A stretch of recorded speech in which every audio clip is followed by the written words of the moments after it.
پاکستان کی سیاست اس وقت ہماری لوکل اسٹیبلشمنٹ اور انٹرنیشنل اسٹیبلشمنٹ کی اس لڑائی کے تناظر میں دیکھی جانی چاہیے. بڑا واضح طور پر ہم دیکھ سکتے ہیں کہ کس طرح سے سامراج، امریکی سامراج اور اس کے مہرے اور کئی ہتھ سے وہ پاکستان کی سیاست میں مداخلت کر رہے ہیں. وہ آئی ایم ایف ہو یا یہاں پر ان کی ذہنیت رکھنے والے لوگ ہوں جو یہاں پر کام کر رہے ہیں، جو کہ بہت افسوسناک ہے. ان کی یعنی امریکہ اور انٹرنیشنل اسٹیبلشمنٹ پاکستان کی اس وقت موجودہ سیٹ اپ کو ڈسٹرب کرنا چاہتی ہے، جو کہ میرے خیال میں پاکستان کے لیے ڈیفینیٹلی جو ہے وہ پاکستان کے لیے خوشائند نہیں ہے. اور یہ لڑائی ہم دیکھ سکتے ہیں، اور افسوسناک امر یہ ہے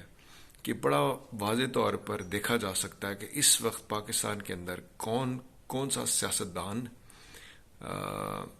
کون سے صحافی، کون سے بیوروکریٹ، کون سے وکیل، کون سے جج جو ہے وہ اس وقت جو ہے وہ اس انٹرنیشنل اسٹیبلشمنٹ کی لائن کو ٹو کر رہے ہیں. اور کچھ لوگ شعوری طور پر کر رہے ہیں اور کچھ لوگ جو ہے وہ ان انٹینشنلی لاشعوری طور پر بھی کر رہے ہیں، اور بڑا واضح طور پہ دیکھا جا سکتا ہے. اور اب اس کے لیے افراد کے نام لینا مناسب نہیں ہوگا، لیکن میں ایک اصول ضرور دوں گا کہ جس کے تناظر میں آپ دیکھ سکتے ہیں کہ اس وقت امریکی سامراج کی پچ پر کون کھیل رہا ہے. تو اس کے لیے پیمانہ یہ ہے کہ اس وقت جو ہماری سیکورٹی اسٹیبلشمنٹ نے ایک ڈول ڈالا ہے یہاں پر ڈیموکریٹک فورسز کے ساتھ الائنمنٹ کا، یعنی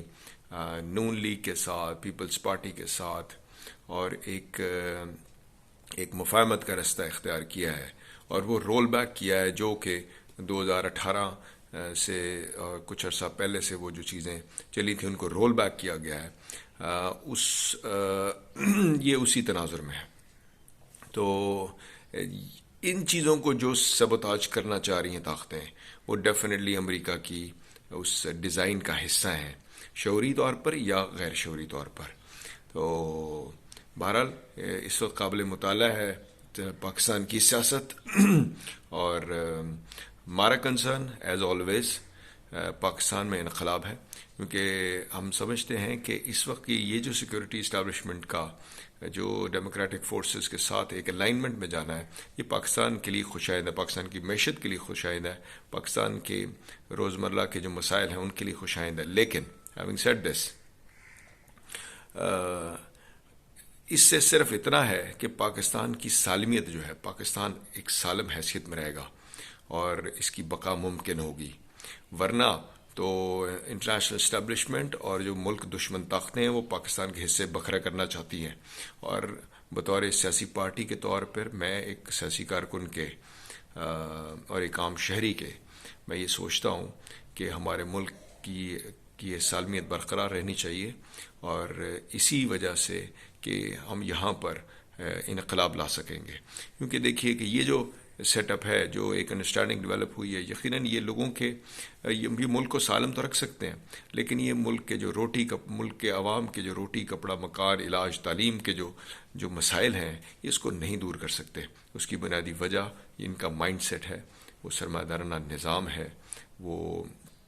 اور سامراج کے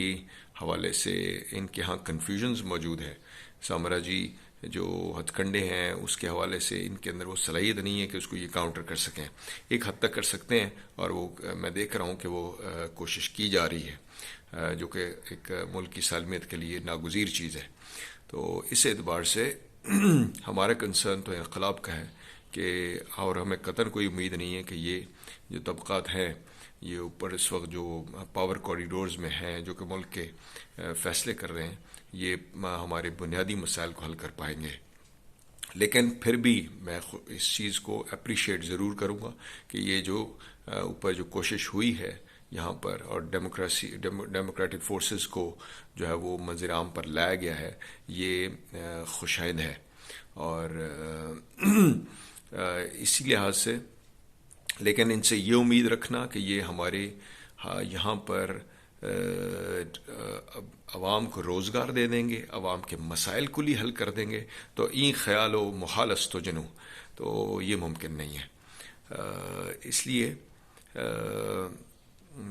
امید کرتے ہیں کہ یہ حالات جو ہیں وہ پاکستان کے بہتری کی طرف جائیں، اور ہم جو انقلاب کی جو جدوجہد ہے اس کو وہ جاری رکھیں، اور نوجوانوں کو بہرحال ایک صحیح درست نظریے کے ساتھ جوڑنا ہے، اور اس کے اوپر اور اسی نظریے کے اوپر منظم ہونا ہے۔ رمضان کی آمد ہے، میں آپ دوستوں کو بہت مبارک دیتا ہوں کہ اللہ تعالیٰ نے ہمیں یہ تحفہ پھر عنایت فرمایا ہے، اور امید ہے کہ ہم اس کو بروکار لا کر اپنی ذاتی زندگی اور اپنے قومی زندگی اور ہمارے جو فرائض ہیں ان کو پوری طرح ان کو سمجھیں گے اور ان کو ادا کریں گے۔ ہیپی رمضان، بہت بہت شکریہ۔